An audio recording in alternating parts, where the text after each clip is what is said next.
Well, I did check out my second source for chicken bones, and sure enough, they had a whole bunch of them. And they did cost me a little bit more, $3 as opposed to $2, but it also appears as though they've got more chicken in these packages. So I think it's pretty much the same cost. Okay, and yeah, that one's leaking. So I'm gonna put on a pot of chicken stock right now.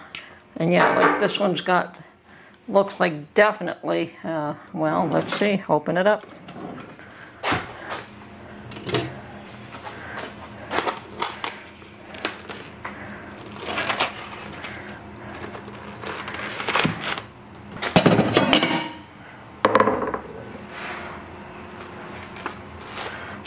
Oh yes, quite a bit more, and it looks like there's a lot more meat on this too.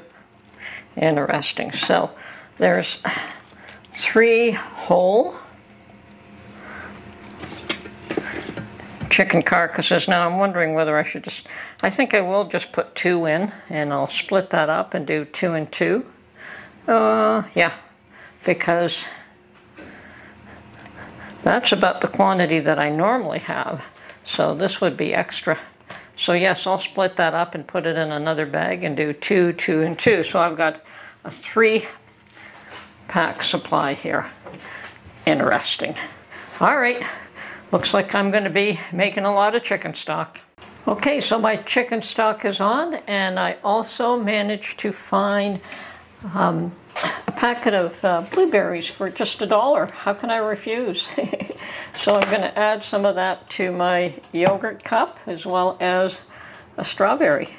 So fresh strawberry, fresh blueberry with my yogurt cup. This is awesome.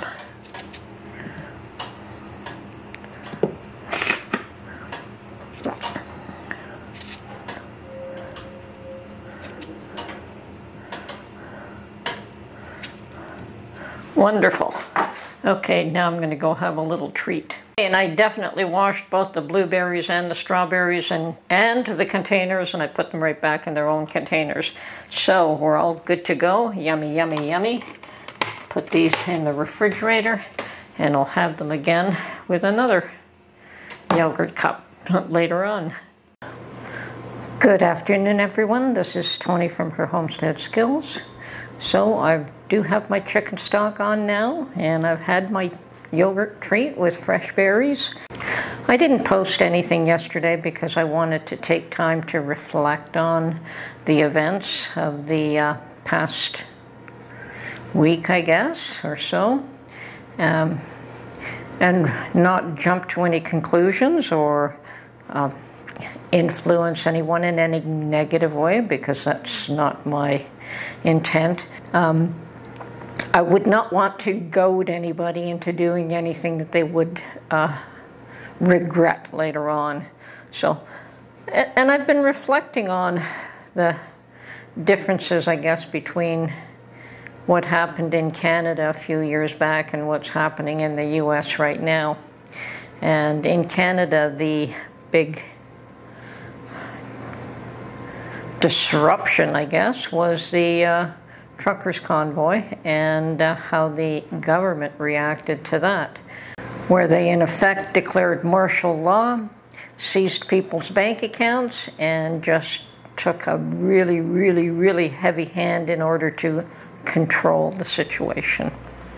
Now, so that was the government attacking the people, which is probably very similar to what you have happen in China and Iran. So, you know, Mark has always said Canada was much worse off than the US because of these particular actions, and probably others as well. And what has happened in the US is actually the reverse. It is the population trying to take down the government, trying to, obviously they are influenced by members of the government as well. I'm not saying that they're not, but it is They're destroying the edifice of the three-tier system of government in the U.S. that you have, and it seems to me that it's been wounded. The system of government in the U.S. has been wounded. You have your executive branch is absolutely messed up. The judicial branch is totally messed up. And those two, it's a strike two. When is strike three going to happen and the third one start? You'll have a total collapse at that point. And it seems to me that the word anarchy comes into play here.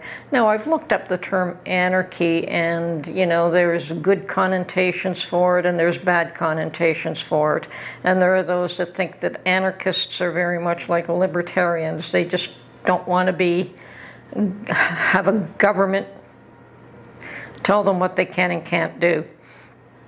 But unfortunately, we live in a society with hundreds of people. And there has to be some order, there has to be some rules that everyone lives by in order to have a society that works and doesn't collapse. So my concern is that something has to be maintained. A rule of law has to be maintained. And if you're going to take down the legal system by those particular actions, by ignoring the rulings, which that has happened.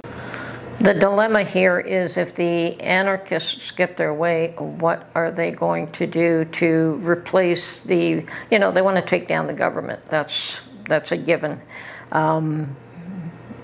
because they want some sort of self-rule. But what do they intend to put in its place? And you'll always find that when there's a vacuum at the top, we have always seen those that have more brutal intent actually seize power because they're able to do so. Yes, there is a group that may want change and they desire change and they believe they have a right to change and a right to a different system. But I think working for it in a productive manner is really the best way, and change can happen. Long-lasting change can happen in a productive manner rather than in a destructive manner. And yes, perhaps the system in the US and in Canada, both the governing systems here, have to change, have to mature, have to grow and adapt and be better suited to looking after the rights of the individuals better than what they have been in the past. But I don't think we're going to get there through violence. And I would not recommend violence. Certainly I do believe in self-defense. I'll grant that. And that is perhaps why I do support the Israelis in their efforts, because I do believe in self-defense. I don't believe in being the instigator and causing the problem, but if somebody attacks you, you have a right to self-defense. I don't care what country, I don't care what, you know, it's a God-given right to defend your own person. So I'll give that. But to instigate battles, or to try and initiate it, or to try and get somebody else to start a fight, just so that you can blame them instead of taking the responsibility for it yourself, not wise. Fortunately, both Canada and the US have a voting system. They can manipulate it, certainly. They can cause certain things to happen, but as those methods get exposed, they lose power. They lose their ability to manipulate. And I think that as time has gone on, a lot of these methods that have been used in the past have been exposed, and people are being a lot more cautious. I think in Canada we're a little bit more careful with the electoral system. Before you can even vote, you get a card sent out to your home address with all the people in that particular location, get an individual card, and when they go to vote, they have to show ID and bring that card with them. So, and I guess if you forget your card, they still have you on their list. So they check off your card, your name, your identification against the list that they have. They know who's supposed to be in whatever particular riding. I don't know how you can cheat quite the same here as what they do in the US. There are other methods, no doubt. There's people who influence things in one direction or another. But, you know, that's also par for the course. I don't call that cheating as much as I call, well, they're influencing a particular group to do what they want, to vote a certain way. But anyway, I would strongly recommend that everyone just make November the 5th, everyone in the US, make November the 5th be the day where you get even. Don't get mad, get even. And keep it for that day and go about your business getting prepared for whatever may come before and after that. I have found my second source of chicken stock, and it looks like a good one. They had quite a few packages. It's a fairly large store. I've known that it existed for a while. It was one of those that I didn't want to go into for whatever reason. I don't know. But I decided to walk in today, and I was pleasantly surprised that all the vegetables looked awesome, fresh. The meat looked good. So I'm sure that I will shop there again. It's an independent single, not a chain, but they still seem to be able to control prices. Getting a little package of blueberry for $1 is a score in this day and age, even though it's only a little tiny package. And they had crates of them, so inside and outside. So they had them outside the door just to lure you in, and they did. But it's all good. So yeah, keep your eyes open, look for the deals, be safe. Don't let people goad you into doing things that you would not normally do, and get that pantry stuffed. Anyway, this is Tony from Her Homestead Skills. Talk to you soon. Bye.